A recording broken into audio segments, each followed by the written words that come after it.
श्री स्वामी समर्थ. श्री गुरुदेव दत्त. श्री गुरुचरित्र कथासार अध्याय पहिला.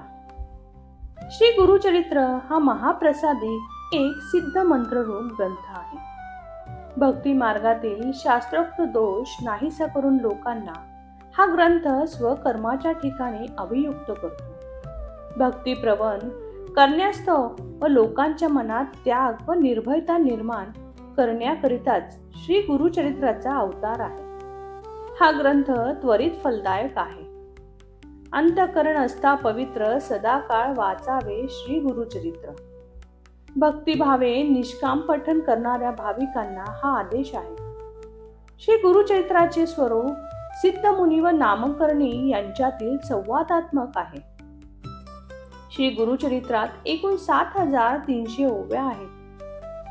श्री गुरुचरित्रात श्री दत्त व त्यापुढील त्यांचे 2 अवतार श्रीपाद श्री वल्लभ व नृसिंह सरस्वती यांचे चरित्र आलेले आहे.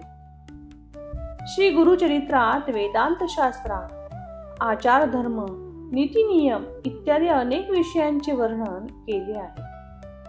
आपापल्या कर्तृत्वावरील अत्यंतक निष्ठा हा श्री गुरुचरित्राचा प्रमुख संदेश आहे.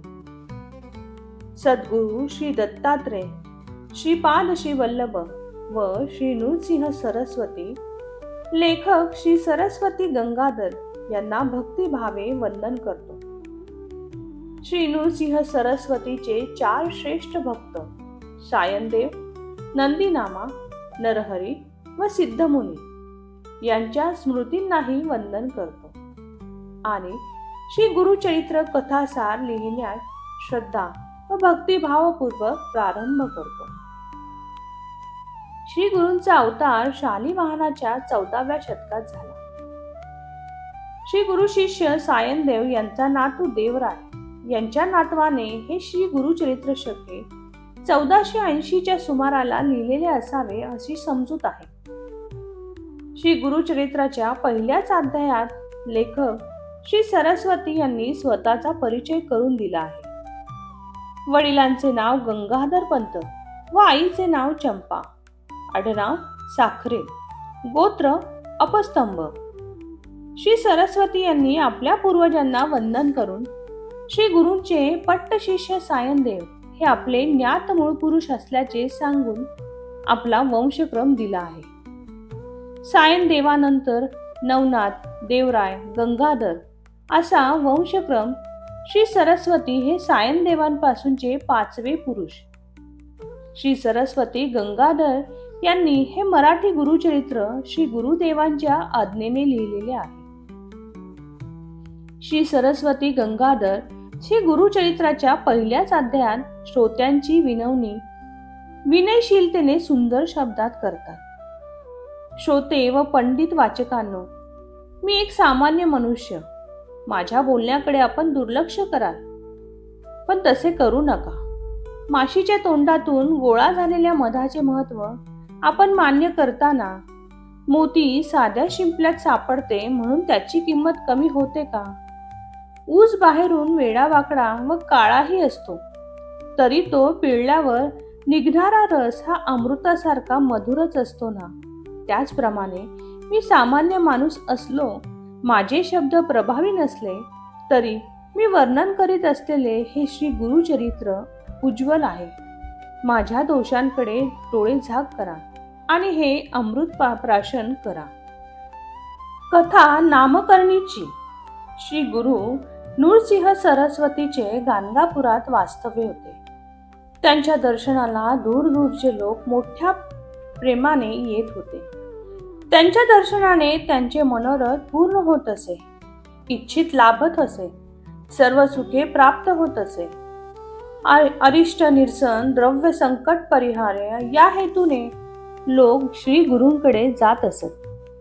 श्री दत्तरूप श्री नृसिंह सरस्वती कीर्ती नामकर्णीच्या नावाचा एक भक्ताने केले. त्यालाही गाणगापुरी जाऊन श्री गुरूंचे दर्शन घ्यावे असे वाटू लागले. त्याने मनाचा निश्चय केला व श्री गुरूंच्या दर्शनासाठी तो निघाला. तो सारखा चालत होता. गुरुदर्शनाची त्याला ओढ लागली होती. मुखात श्री गुरूंचे नाव घेत होता. भूक तहानुसार विसरला होता. श्री गुरूंच्या दर्शनाने आपले देखील दैन्य दुःख दारिद्र्य याचे निवारण होईल. आपली मनोकामना पूर्ण होईल याची त्याला खात्री वाटू लागली. श्री गुरूंच्या दर्शनाचा निर्धार करून मी त्यांच्याकडे जात आहे, पण मी काहीतरी त्यांना दिल्याशिवाय ते मला दर्शन देतील का? मला त्यांच्या दर्शनाचा तर ध्यास लागला आहे, परंतु त्यांना मी काय देऊ? श्री गुरु ही माझी आई आहे, मी त्यांना काय देणार? नामकर्णी मनात असे विचार करीत चालला होता. ध्रुवाला अढळपद दिले. ध्रुवाने देवाला काय दिले होते? ध्रुवाने देवाची भक्ती केली होती. आपण काही सेवा केली नाही म्हणून श्री गुरु रागवले असावेत असा प्रश्न उभा करून नामकर्णीला श्री गुरुला सेवेच्या अपेक्षे विरहित मेघांप्रमाणे कृपेचा वर्षाव करण्याची प्रार्थना करतो. नामकर्णीची ती आर्तता पाहून भक्तवत्सल्य करुणाकर श्री गुरूंनी वेगाने धाव घेतली.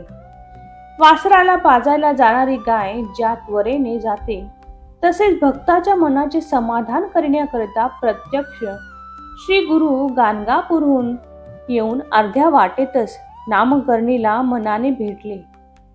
मनचक्षुरासमोर दिसणाऱ्या त्या श्री गुरूंच्या मूर्तीच्या चरणी नामकर्णीने आपले मस्तक ठेवले. त्यांची चरणधूळ आपल्या जटेच्या केसांनी झाडली. त्यांच्या डोळ्यातून आनंदाश्रू वाहू लागले.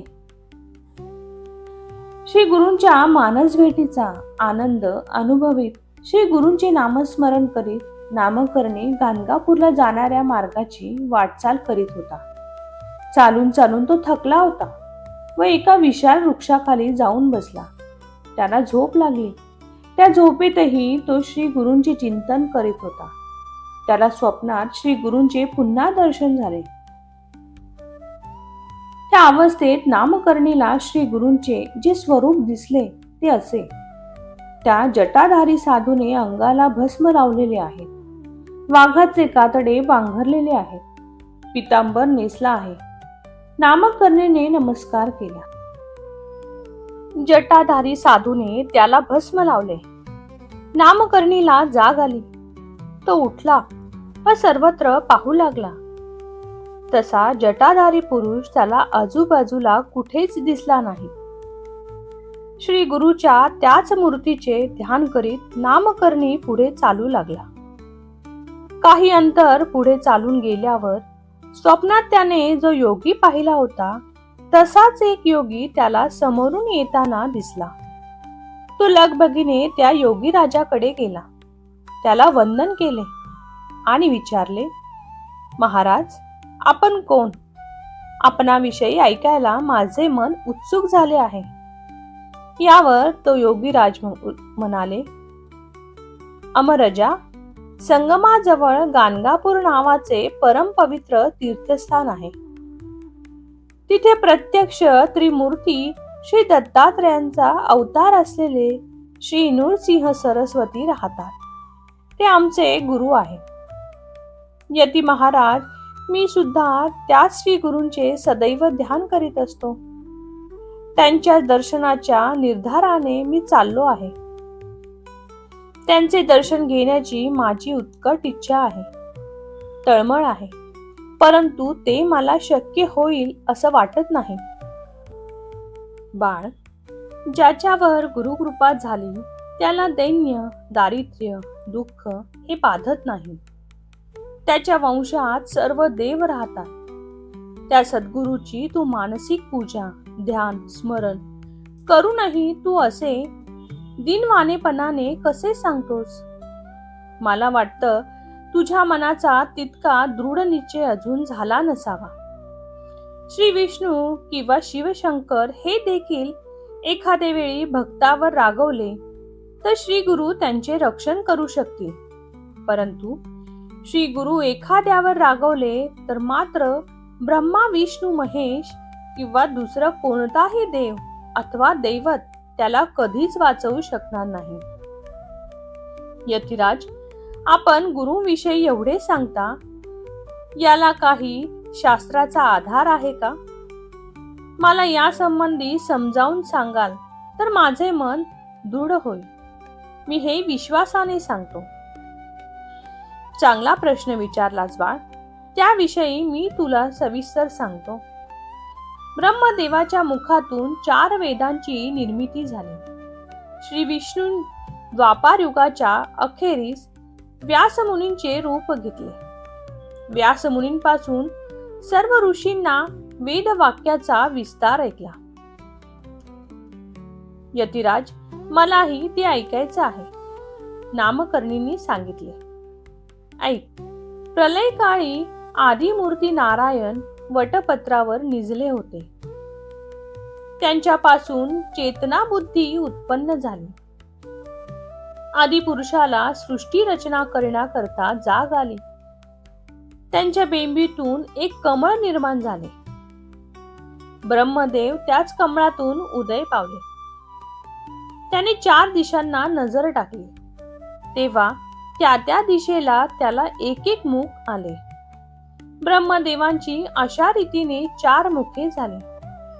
आपणाहून अधिक सामर्थ्यवान कोणी नाही असा ब्रह्मदेवांना गर्व झाला. अधिक बलवान सर्वश्रेष्ठ मी आहे असे ब्रह्मदेवाने उद्गार काढताच श्री विष्णूंना हसू आले.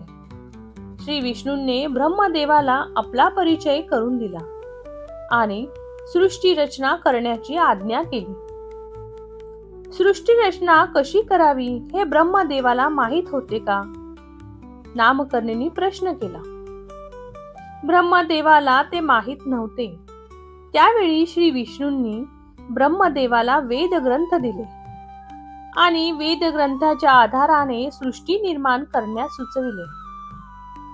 ब्रह्मदेवाने वेद ग्रंथाच्या आधाराने जारज, अंडज, स्वेदज व उदिभज अशी चतुर्विध प्राणी पात्रे उत्पन्न केली.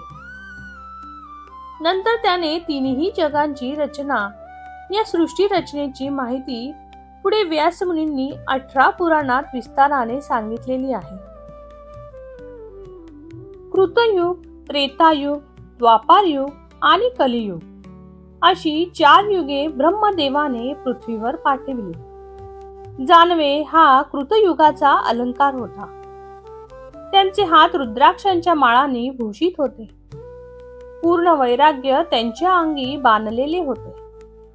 धर्म प्रवर्तक व यज्ञ यागाचा पुरस्कर्ता अशी त्रेतायुगाची कीर्ती होती. त्यांचे शरीर काहीसे स्थूल होते.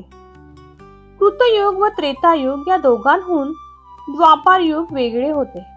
त्यांचा चेहरा उग्र दिसत होता, तरी देखील त्यांच्या मनात शांती होती. जितके निष्ठुर होते तितकेच ते दयाळू होते. ही 3ही युगे पृथ्वीवर संचार करायला गेल्यावर ब्रह्मदेवाने कलियुगाला बोलविले. चमत्कारिकपणे ते त्यांच्या समोर आले. अशा अवस्थेत येण्याचं कारण ब्रह्मदेवाने कलियुगाला विचारले असता ब्रह्मदेवांची कलियुगाला पृथ्वीवर संचार करायला जाण्याची आज्ञा होताच ते निघाले. तेव्हा ब्रह्मदेवाने त्यांना गुरुसेवकाला त्रास देऊ नकोस असे बजाविले.